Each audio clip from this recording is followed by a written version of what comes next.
Hello, and welcome to the Muse Lab, your destination for all things spiritual, sensual, and pleasurable. Here I explore the nuances of our human experience, connect with practitioners to support your glow up, and share my lessons and blessings as perspective to move you closer to alignment and self-empowerment. I invite you to join me on this adventure of discovery, and hope what you receive inspires you to become the muse of your life's journey. So without further ado, let's explore.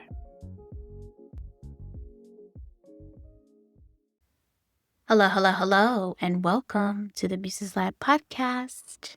It's your girl, Siobhan L., and I have 2 tabs open, but they're all relative to a particular subject matter that if you are a part of Black social media in general, whether it's Black threads, Black Facebook, Black Instagram. Is there a Black Instagram? I don't even know. But Black Instagram for all intents and purposes. And Black Twitter, which is semi-non-existent. If you're a part of those sub-communities, then you are familiar with the disillusion of the relationship, the one many of us were rooting for the most, with Meg the Stallion, and that light-skinned basketball player. Because I ain't finna say this nigga name. Fuck him. So the tabs that I have open, the thought tabs that I have open are relative to this particular scenario. And because I have thoughts crisscrossing, I am going to think through what I am experiencing. I tried to do like a little mini exercise of my thoughts on Instagram, and reels, not reels, my mic, my little mini mic, my lapel mic was not allowing me to be great. So I said, fuck it, I'm gonna just put it in a podcast. Maybe it's not meant for me to try to condense all the things that I'm thinking through at this time. And it's meant for me to use this long form platform that I've created to think through my thoughts and not feel like I have to edit myself or brief down, pare down the things that I am saying, the things that I'm thinking through, and allow myself to breathe and to speak and the language to come through me, right? So first thing that I want to address that's at the top of the tabs that are on my thought tabs list are parasocial relationships. And I know those of you who are really deep into social media, you have seen this phrase, parasocial relationships, a lot by many of the intellectuals who are talking about people who are fantasizing, if you will, for lack of a better word, fantasizing about the display of public day-to-day of celebrities and other public figures that we see on the interwebs, on social media, things that the curated lives that we are allowed to see from the people that we admire in the upper echelon celebrity space, right? So for those of you who've seen this term but are not quite familiar with the definition, I'm going to provide it for you. And this is from a website called findapsychologist.org. So giving you the site where I am pulling this information from. And they define parasocial relationships as one-sided relationships where one person extends emotional energy, interest, and time, and the other party, persona, is completely unaware of the other's existence.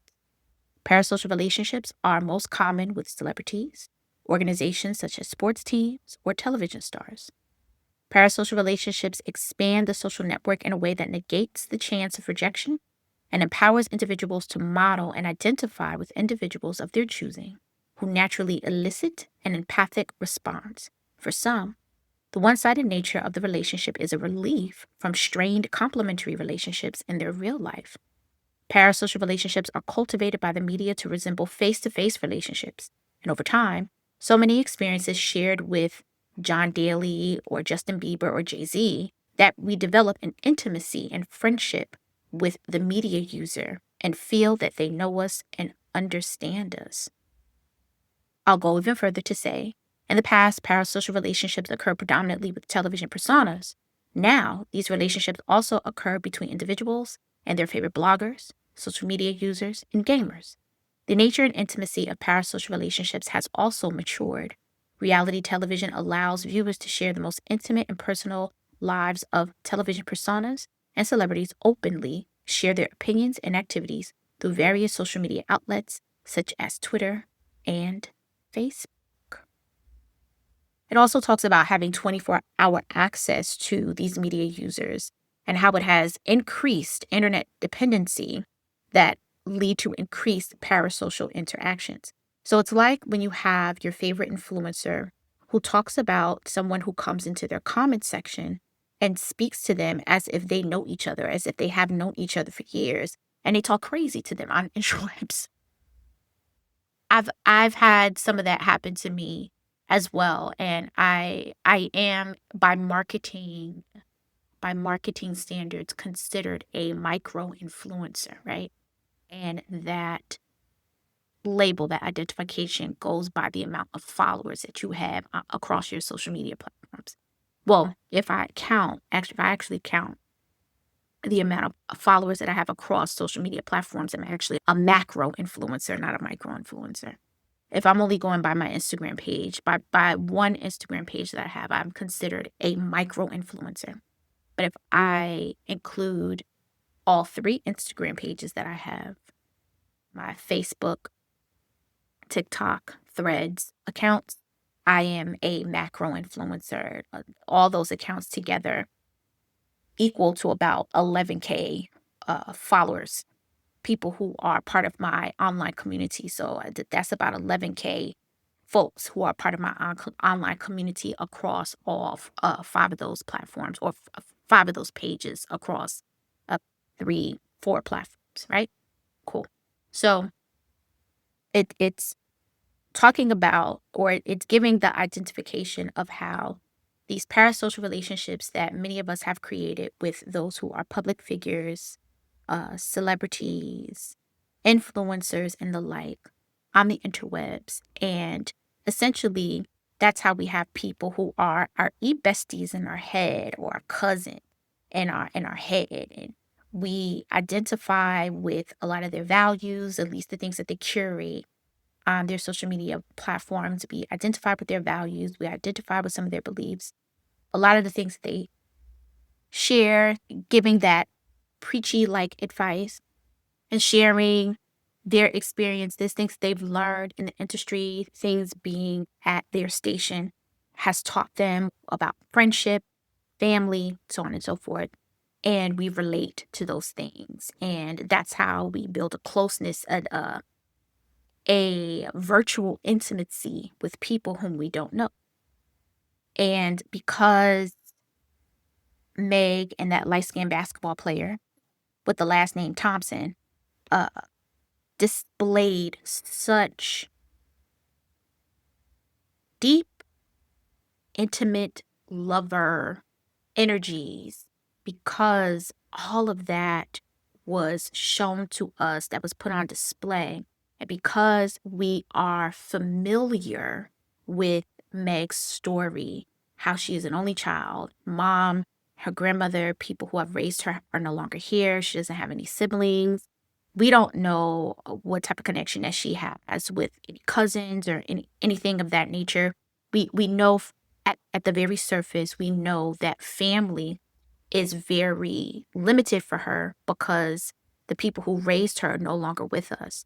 We also have watched her be publicly humiliated and put on display by a raggedy ass nigga who should have never had a platform in the first place, lie and degrade and demean her for who knows what reason, feeling like maybe because she is a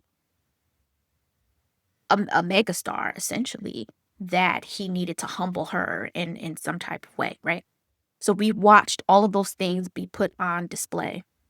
We watched her love one dude who played in her face, who she publicly displayed the affections of that relationship. And now here we have another person who is familiar with her story, who knows the things that she's gone through, who has integrated his life into hers, play in her face, and not just play in her face, put her in a position where it was either this way or the highway, and she chose the highway.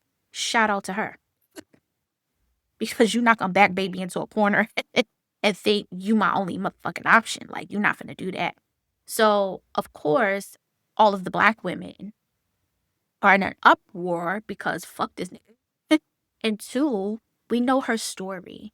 And you see someone like her and you just want them to win because you understand, you empathize with her story because you have gone through your levels of trauma. You have gone through your own grief spaces. Many of us are in a constant space of grief. So many things are rising and sunsetting on a consistent basis, and there's a lot of things that are just out of our control. So you understand those hard, deep ebb and flows that someone who you admire is going through, and that's what makes their life relatable to yours because yes, she has access, she has this platform, she has this money, but also you recognize that she's just a regular girl who just wants to live a good life and do good in the world and be awesome and be amazing and share her art. Like you empathize with that because even in this, for lack of a better word, regular space that you're in, that we're in, we have the same ambitions. We have the same ambition.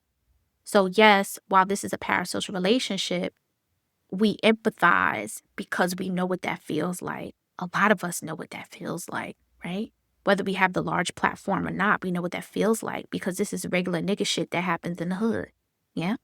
So the conversation about how parasocial relationships are dominating our minds and how we're so invested in these relationships. And the thing with Meg, again, it's not that we were so much invested because we envy or our lives are boring and we have to indulge in celebrity in the celebratorial world and their lives are so much more fascinating than ours. It is not even close to that. And much like just genuinely wanting someone who at least from what we are seeing, what we are being shown, is a genuinely good person. You just want them to win. And it's aggravating to see someone who is genuinely just trying to be loved get proverbially slapped in the face by men who have wanted nothing but proximity to her. And I'm not a Megan Thee Stallion, but I know what that feels like for men to just come into my atmosphere and don't want nothing. Don't even want peace. They don't want nothing but to be in close proximity to me. And that is exhausting to think that someone that you are establishing an intimate relationship with, a friendship with, building a life with even, right? Because they bought a home together. He named his boat after her. He bought her a Bentley. Thank God she got to walk away without a baby. But all of this time, money and energy invested into this relationship. I mean, she cooked Thanksgiving dinner for his family. Like all of this work, all of this time, all of this effort has gone into a relationship only for a nigga to come back and say, well, I would prefer to be non-monogamous. Well, Nick, you should have said that shit before we got into this relationship, but I know why you didn't want to say that before we got into this relationship because you don't want no other nigga to have me. You want to have the opportunity to do whatever the fuck you want to do. But if you put out there that you would prefer to be in a non-monogamous relationship, then you know the amount of dudes that would line up to be with me while I am still dating you. And because you don't want that, because you don't want some other nigga at the same time to be getting the shit that I give you, you're not going to tell me that you want to be in a non-monogamous relationship because you know what that means for you. So you're going to make me feel like You want to be exclusive to me, that you only want me, and that you only want to be the person to have access to me, and make it seem as if I am the only person that you want to have access to you. Meanwhile, back at the ranch, you out here slinging dick. That's where the uproar is coming from. And a lot of men who are getting on social media, who are talking about this situation, who are, of course, siding with the light-skinned nigga that play basketball, that they are receiving this disdain for another bitch-ass motherfucker who is wasting another Black woman's time. They are interpreting that as us being obsessed with their relationship. I'm not even paying attention to what half of these motherfuckers are saying. If I'm gonna keep it a buck with you. There's lies that are trying to say she cheated first, she didn't cheat on him. Unfortunately, we are part of the timeline where men constantly want to absolve themselves from being accountable for their actions, and the male power social relationships that they have to their favorite athlete, to their favorite actors, and to other men of station and public figures who they admire, who they look up to, who they mimic and mirror in their own lives. They will defend their actions because they want to carry on the narrative. We had to do it because the woman was doing blah, blah, blah, blah, blah. That's always 90% of the time. That's always the male point of view, right?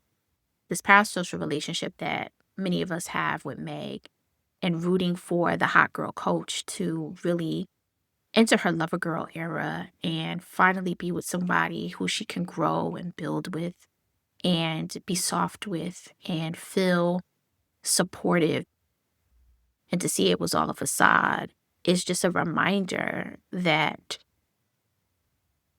this version of men will continue to play in our faces for who knows what. I don't even know. The men don't even know. They can't even explain why they move the way that they do. They have no idea. They just make up excuses and blame women for everything. Because we are the reason why they can't elevate themselves, why they can't actualize themselves, why they can't get a job, why they can't get their penis up, why they don't have no cooking skills, why they can't wash their ass properly. It's all us. It's women. We did it. It's our fault. And yes, I am clear that it's not all men, but still men. Just like it's not all women, but still women, right? The same rules apply. I hope at some point, as the matriarchy moves in, that the double standard begins to sunset, because this is ridiculous. But back to the parasocial relationship, there are a lot of responses, outward responses to the situation, along the likes of, if someone like a Meg, throw in Beyonce and Coco Jones and women of the same stature, are getting cheated on, messed over, played in their faces, then the bar for me, as someone who is not at that station, is below Hades. At this point, it doesn't matter whether you're a good girl, a hot girl, high ho, princess purity. It does not matter how you present yourself to the world. Men are going to do what they're going to do. It doesn't matter how Christian you think you are, how close to Jesus, how close to God you think you are, how much you follow the rules, follow the societal rules, patriarchal rules. You lean into respectability politics. You live a modest life. You dress modestly. It does not matter which version of womanhood that men have crafted and shaped it and impressed upon us. It doesn't matter which version of that you lean into. Niggas is gonna need you. That's really the takeaway here. The takeaway isn't, oh, you need to lather yourself in Jesus. That is not the takeaway. The takeaway is niggas is gonna. It don't matter. It does not matter. I'm pretty sure every one of us can go through our mental Rolodex or 6 degrees of separation, somewhere in close proximity, we can extract someone who followed all the rules and still got played. The takeaway is niggas is gone big, right? Among that, responses to the if this can happen to them, then where does that leave me? In response to that collective outcry, a lot of, I will call them intellectuals and some spiritual practitioners, have come back and said, hey, stop that. Don't say that. That's lazy. That's a lazy way to think. That's sabotaging. That's manifesting backward. And the first person I saw, I should have saved it. I wish I could remember their name so that I can credit them for what they said. But the first post that I seen on Threads that said something along those lines, that's why I didn't save it, because it wasn't resonating with me at the time. And I was like, what do you mean? In my mind, I was like, what do you mean? Of course, if this is what's happening to them, then us regular girls, like, what we got? Like, the pee in the dating pool is spreading. We can't clean up the dating pool fast enough than the pee that's getting in there, right? Like, we can't clean it up fast enough. It's spreading. It's now becoming like a epidemic. We can't move it fast enough, right? We can't clean it up fast enough. So with that, I wasn't able to receive what they were saying. And after I had time to sleep on it, the spiritist in me kicked in and said, you know what? That's right. And the more that I sit with it, the more that I let it simmer in me a bit, it's not wrong. It's actually correct. We are sabotaging by putting that narrative on loop that if this can happen to them, then that leaves me with nothing, right? That loop, even no matter how it's phrased, the sentiment around that, which is on loop because many of us are reposting that, we're saying it, we're having those conversations in our group chats, that we are circulating the energy around those words, the weaving together of those words. We're circulating that around in the atmosphere. And we are now communicating to the universe that we do not believe that love, intimacy, pleasure, for those of us who are in relationship community with men, who are dating men, who are physically intimate with men, we are now saying that these things that we desire from a man, whether it is in an exclusive relationship, whether it's a lover, companionship, however we desire to interact with men in a romantic and a sexual way, we are saying that all of these things are beyond reproach, that they're unattainable now because the women that we admire who are in this upper echelon tax bracket, who have all this access and all these resources, are highly ambitious, live these extravagant and fabulous lives, do all of these things. If they, who we have told ourselves are so much more marketable to a certain caliber of men, if these women aren't receiving the loyalty, the honor, and the partnership, having all of these things going for them, if even having all of these things going for them still does not exempt them or at least minimize, mitigate some semblance of harm, if that's what we're saying, then we are then putting out there that these women in some shape or form are subhuman. And because they're subhuman and we are just regular human, that we have no other choice but to experience these things because, we don't have the same access. We don't have the same resources. We're not of the same caliber. So it's different for us to experience these things. But if these women are experiencing it, then ugh. And that isn't necessarily true. Just like we can say not all men and not all women, not all of us will experience that. And one could say, oh, they're just choosing wrong. But are they? Are they choosing wrong or are they being misled? There was a creator who posted that on Threads as well. And that is really the crux of it. It's not that these women chose wrong, it's that they were misled. They were misled to believe that the person that they were in relationship with, that they were in community with, genuinely had their back, genuinely felt the way they felt, genuinely wanted to be exclusive to them, genuinely wanted to build a life with them, and they lied. Everything was a lie. Everything was a facade. Everything was put out to make them be soft and vulnerable and be open and submissive in so many ways to make them feel safe and create this false sense of safety.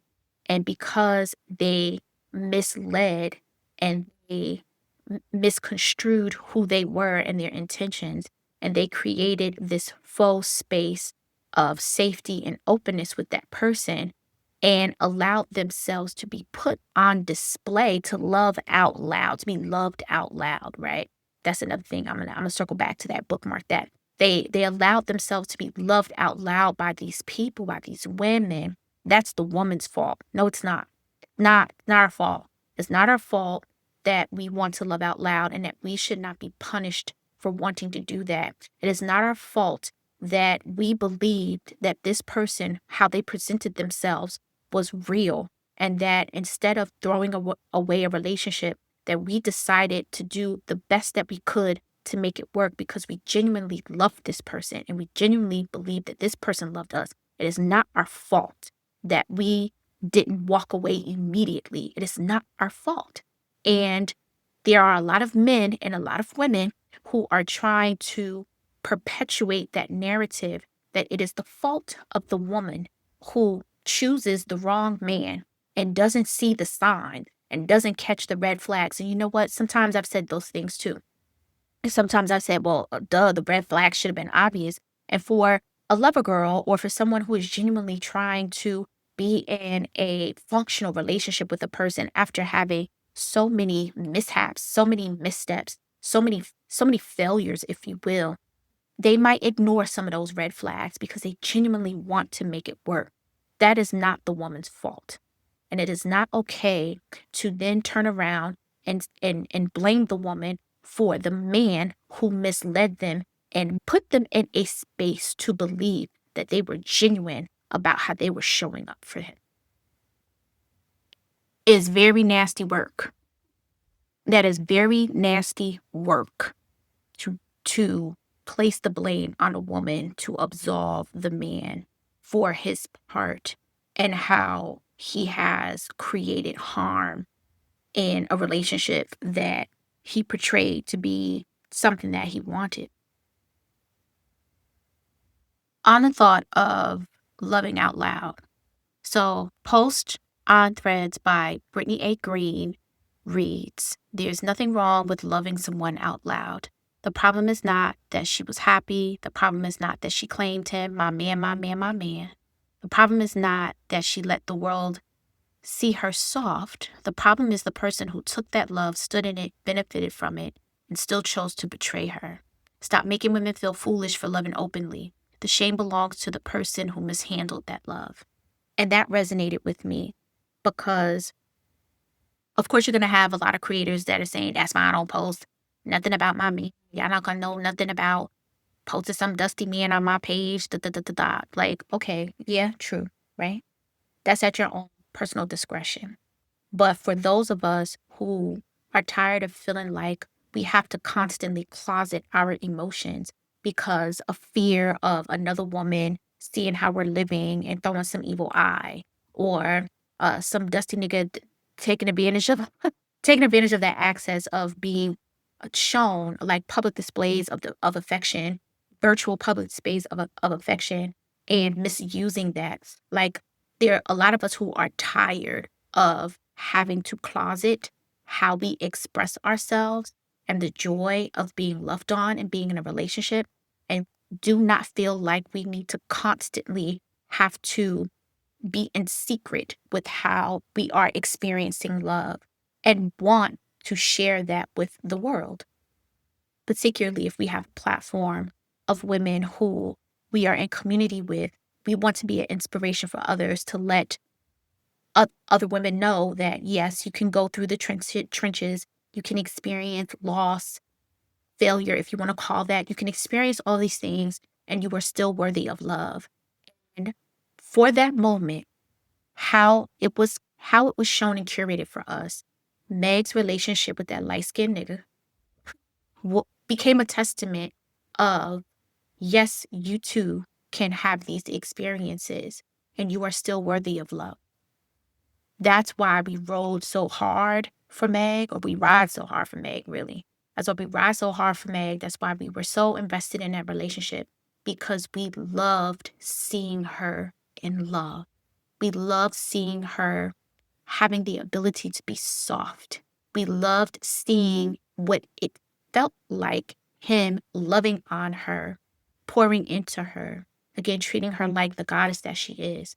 We loved seeing that, because for us, knowing what we know, what has been shared with us about her story, we wanted to see her win. And there is a lot of conversation, particularly by men, especially by men, but also by women, who are demeaning Meg for being open about sharing her love. And again, as Brittany was saying, making her feel foolish. But I actually am tired of feeling like I have to portray myself a certain way on social media and amongst my friend groups, because I don't want I don't want to be seen looking stupid. I don't want some dude to embarrass me. Somebody else had said something similar to that on Threads as well. Like, men will always embarrass you. And the creator came back and responded, like, we really need to divest from this narrative. Men are not embarrassing us. The shame is on them. And I'm here for the reframe for this narrative. For so long, when in situations like that, be it if you are in a station of upper echelon, or if you're part of the regular folk who just live everyday lives and don't have access to the type of communities and resources, regardless of where your human experiences are, the narrative is always that men are embarrassing us. Men are making us look foolish. Men are doing these things to us. No, men are doing it to themselves. They're embarrassing themselves. They're making themselves look foolish. I'm walking away unscathed. Like, yes, I'm going to experience grief. Yes, I'm going to be angry. Yes, I'm going to be upset. Yes, I'm going to be disappointed. But he fumbled me. It's his loss. He has to walk around with the shame of being an asshole, of being a raggedy ass motherfucker. He has to walk with that shame. I know what I did. I know what I gave. I know who I am. I know the table that I built. I know the emotional currency that I have. I know the richness and the abundance that I have. I know the pleasure that my energy and my aura brings. You fucked that up. I'm not the embarrassed one. You should be ashamed of yourself for conducting yourself in that particular way, for portraying yourself in that particular way. If you have whatever women that you have in your life, you've embarrassed them. You didn't embarrass me. You embarrassed them, because they raised you. And that's how you are displaying your upbringing from the people who raised you. I'm not embarrassed. Your family should be embarrassed, because you's crass ass motherfucker. You's a bitch ass nigga. You should be embarrassed. And I'm all for the reframe of that narrative of removing the stain of women feeling and looking foolish because a man was gone man. Because a nigga was gone nigga. I'm here for that reframe. And I feel like that's the crux of the takeaway. That's like the second takeaway that we need to extract from this space. That These men are not embarrassing us. They're embarrassing themselves. Because why would you do that? A person who is giving all of you, who's supporting you, who's meeting you at every aspect of your life, every mood, every ebb, every flow, and is right there by your side. Why would you betray her? And if the person who is in question is the person that he cheated her on with, like seriously? And we're not talking about beauty. Like, we're not gonna compare beauty for beauty, right? We ain't talk about that, but it's like, it's Meg the Stallion. Like, what? Just who she is. Her energy, her aura, her persona, like just who she is. She's a dynamic woman. And the potential person in question is like, okay, yeah, cool. She does her thing, but I'm talking about energy for energy for energy matching, aura for aura matching, magnetism versus no real magnetism at all. Like, it's kind of a step down. If we gonna be honest, those are also conversations and things that we don't address. How men step down, like the women that they cheat with always be a step down, and that takes me back to men liking the idea of us as opposed to the reality of us. And they will shoot for the stars and go for the high hanging fruit, right? Just to see if they could grab her, right? Just to see if they could. And I feel like a lot of these niggas like that Thompson dude, they shoot for the stars just to see if a woman like a Meg, if a woman like a me, if I would keep it a buck, if a woman like a me would actually give them the time of day and like, man, I won. She gave me the time of day because really I'm just this corny ass nigga that ain't got much to offer.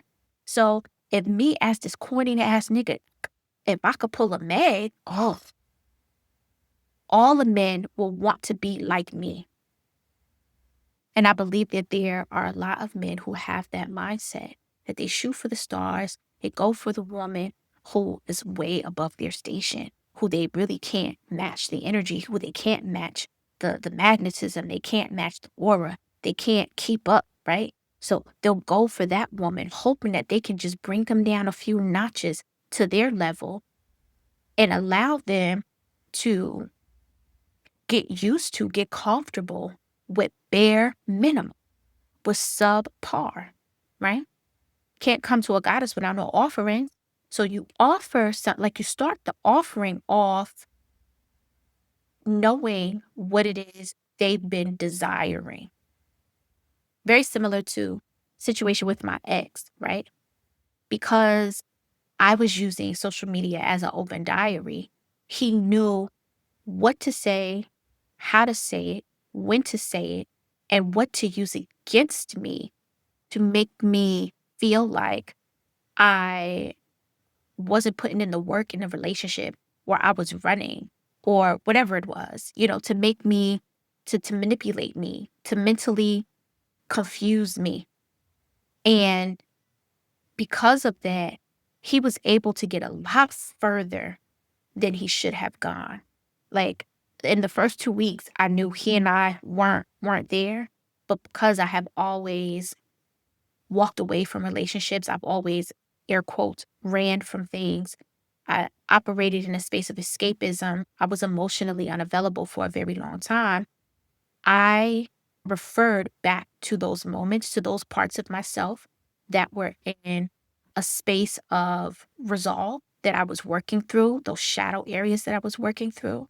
And that became the reasoning why I stayed in a very mentally and partially verbally abusive relationship. And he knew that. He studied me. He studied me long enough to know those things. And when the time came, he used those things against me. I wouldn't be surprised if that Thompson fool did the same thing. I wouldn't be surprised if he paid attention to her social medias, paid attention to her songs, really listened to her lyrics, really studied her, and knew the bare minimum was just enough to break. the wall.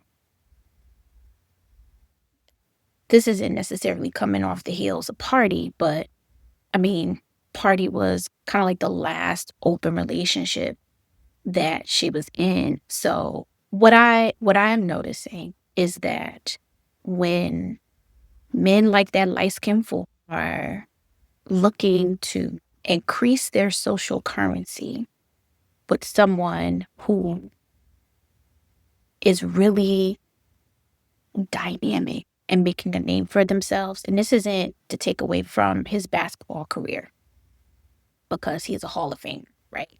So this isn't to take away from his basketball career, but you take away that. You take away the Hall of Famer aspect.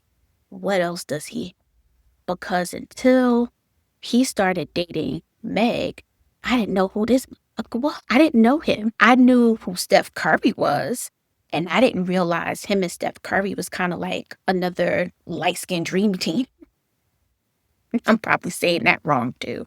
Like, I didn't realize him and Steph Curry were kind of like a dream team type of thing until Meg started dating. I didn't know who he was. I didn't even know who Partisan was until Meg started dating, you know? So you think about the social station of particular women, how they bring visibility to men who are not necessarily in the shadows, but are in a specific type of closed community. And you have someone who is an international superstar, literally an international superstar, that does something that boosts that boosts their social currency. So if I am looking to find a way to boost my social currency, to make myself relevant, to get my name back into the hearts and minds of the community at large, what do? I find a way to establish some type of relationship, business, romantic, whatever the classification may be. I position myself to establish a relationship with someone who has the level of social currency that I need, that I'm looking for, that I'm looking to gain, so that I can make myself relevant. I believe, again, this is me surmising. I'm not in their business. This is just me using context clues based on things that we have seen in the interwebs. That's what it looks like to me. My ex wasn't necessarily using me for social clout per se, but when we were outside, I made him look appetizing. I have that aura. There's some of us women who have that aura and that energy about us, where it doesn't matter who we are with. Just men being in close proximity to us increases their deliciousness to other women who may be interested in them. Because when they see that they are dating someone who they believe is at the same level that they are on, now it's like men date up, right? We don't ever think about that. It makes me think about Lori Harvey, right? I don't talk about her too much, but you think about socialites who are building their social currency and are making themselves marketable for a certain type of man, for a certain caliber of man. If I continue to date up, then I'm going to be visible to that community, and that community will recognize that I am available. And now they may not have paid attention to me before. They may not have known who I am. But because they see me next to this person, on the bottom of this person, now I look appetizing. Men do the same thing. Men are whores. Men trick themselves out. Men whore themselves out. Many of them do it. They latch themselves on to high caliber women, right? People talk about high caliber men all the time. But what about high caliber women? There's not enough conversation around that. Men connecting themselves to high caliber women to increase their presence. Again, their social currency. That's not a conversation that's had a lot because men are never seen in a category as being whorish or as being prostitutes. Men are never put into that category. Plenty of men do it all the time. Plenty of men sleep their way to the top. Plenty of men move through communities, friend groups, so on and so forth, to position themselves in the right rooms to get the result that they are looking for. Plenty of men do it. It's just not talked about enough because women are always slapped with that narrative. That narrative is written across our overarching human experience. And I think it's high time that we need to turn the light, shed the light on men who do the same thing.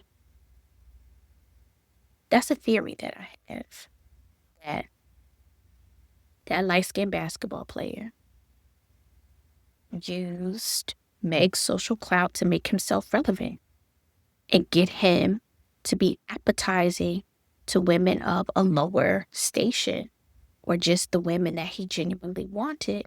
Because in order for me to let a specific type of person know that I'm available to them, sometimes I got to shoot for the stars so that they can see me shining bright in the sky.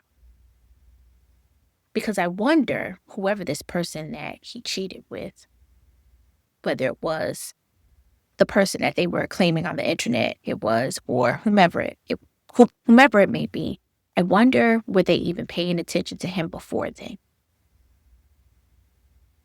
Like, it makes me think about when Jermaine Dupri fumbled Janet.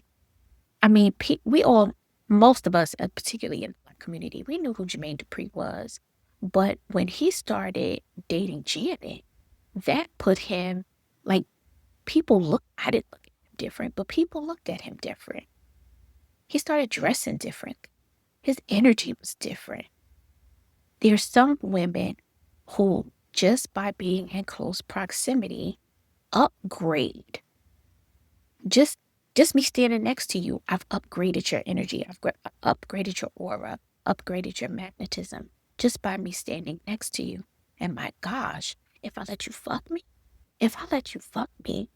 jeez, like, my blessings are now all over you because I let you slide your penis in me and you get to reap the benefits of my energy until I take it away. Because you ain't really heard much from Jermaine Dupri since he fumbled Janet, huh? And she was willing to end her career.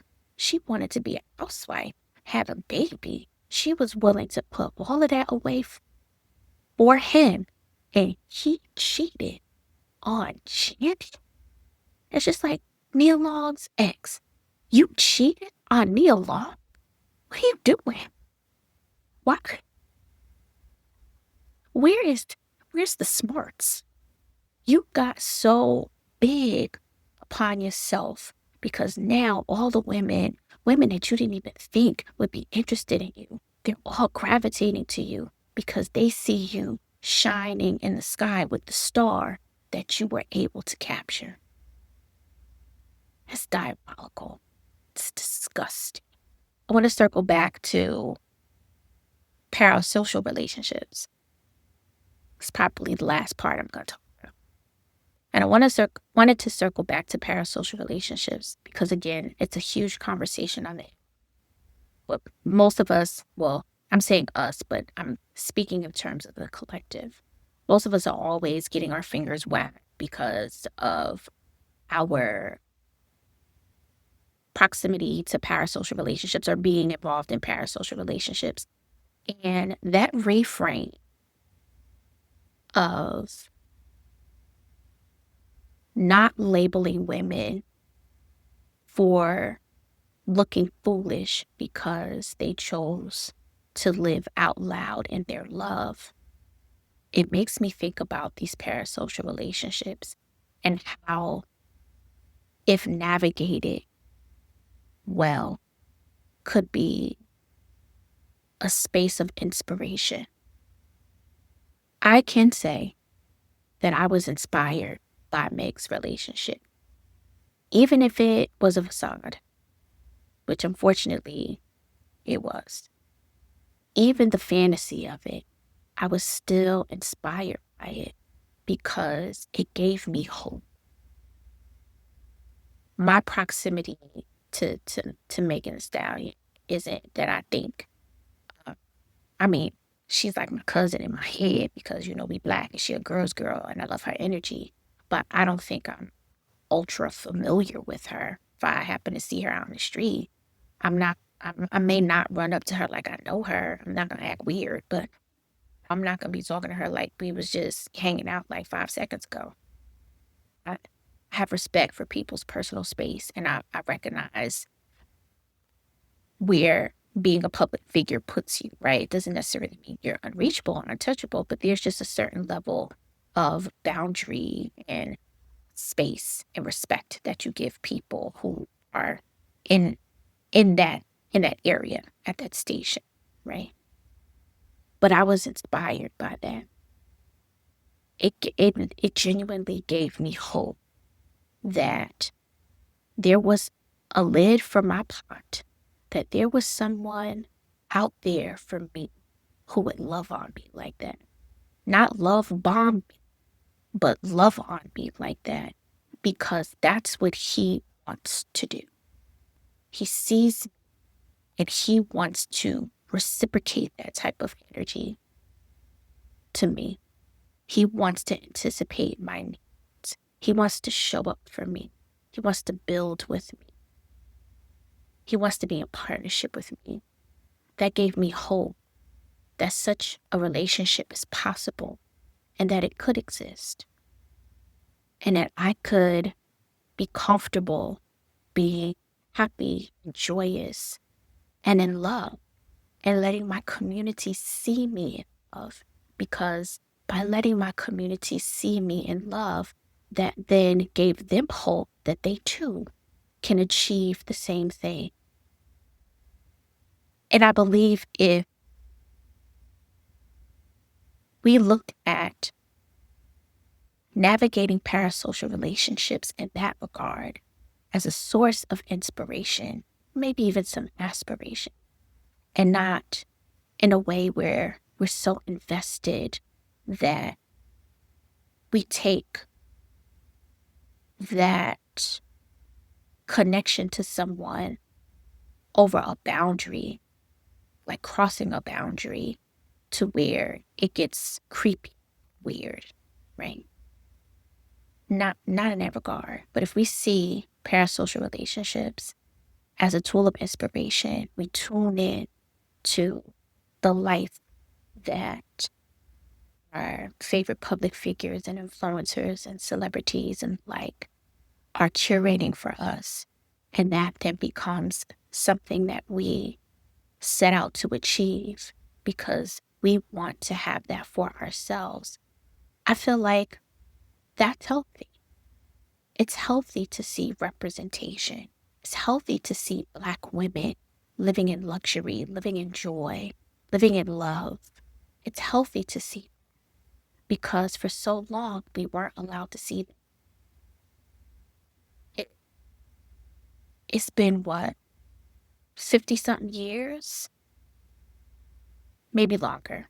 Maybe since the 1920s. So maybe 100 years or so. No. I say about 50 something years where we've seen Black women, the portrayal of Black women in a positive light. It's been since the 70s, maybe 60s, maybe late 60s, early 70s. My recollection of seeing the portrayal of Black women in a positive light, not a maid, not a nanny, not the butt of a joke. It's been 50 plus years, right? So we only a half a century in. Half of the Gen Xers are 50 years old, okay? So Queen Latifah's in her early 50s. So for as long as she's been alive, that's how long the portrayal of Black women being shown in a positive light has been in existence in the media, right? So the representation that we're seeing of Black women who are public figures, influencers, celebrities, so on and so forth, that's still new because there's still movies that are made today that are still making Black women, dark-skinned Black women in particular, a side quest or side joke or subhuman or the brunt of something or an op of some sort. It's rare that we are seeing Black women in a position of winning. It's rare. So I feel like even though some of us may be a little too invested in our favorite celebrity, influencer, public figure, some of us may be a little too invested. I still feel like the representation that we're seeing, what's curated, is still a bit healthy for us because it allows us to imagine. And without the ability to imagine, how do we know that something is attainable? There's so much that's coming out of the situation with Meg, how men are responding on social media, how people are constantly blaming her, insulting her, creating memes to mock her.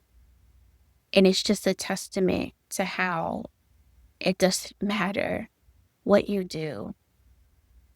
People will find some way to laugh at your pain, to make you the brunt of a joke, just to make themselves seem big. Because it's not ironic that Meg is, 5'9", 5'10", right? Brown skinned girl. At the height of her career, international superstar. I don't find it ironic that her star power is taller than herself. And because of that, people need to find a way to humble her. And that is disgusting to me.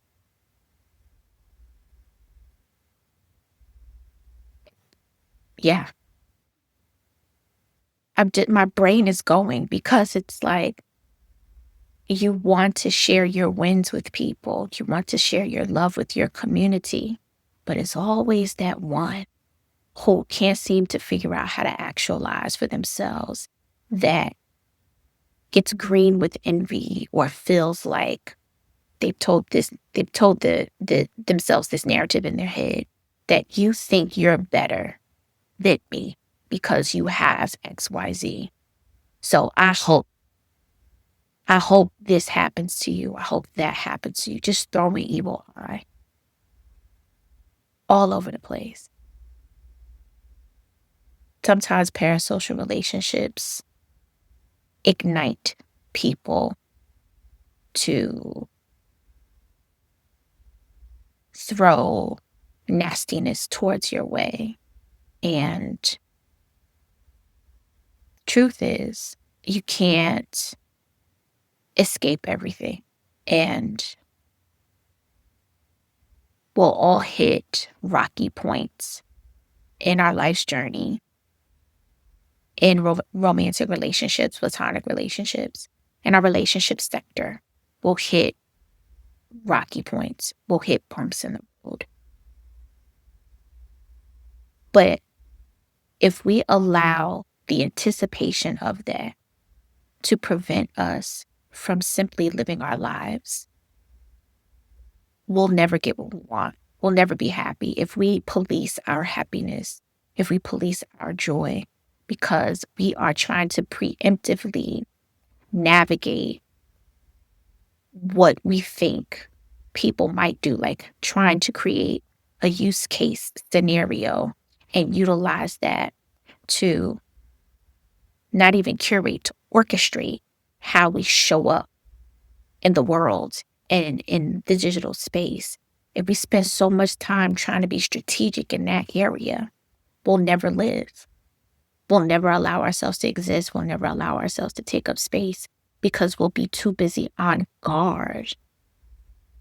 Those very 9 of Wands. We'll be too busy on guard trying to stop things from happening that we miss out on the life that's trying to unfold for us, that's trying to come into view. We'll miss that. So, yeah. I have so much more to say, but I don't know if this is going to be a part 2, but there'll be an extension of this topic because it has legs, and those legs need to be acknowledged, and they need to be unpacked. And I'm here for it. So, thank you for tuning in to this adventure of the Muses Lab. And until we meet again.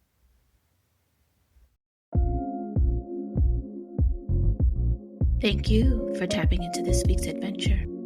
As always, don't forget to share the wealth with your community. Be sure to subscribe on your favorite podcasting platform. And to deep dive into the Muses Lab, join my Substack community at siobhanl.substack.com. For more information, hop into the show notes for references and ways to connect. Meet you on our next adventure.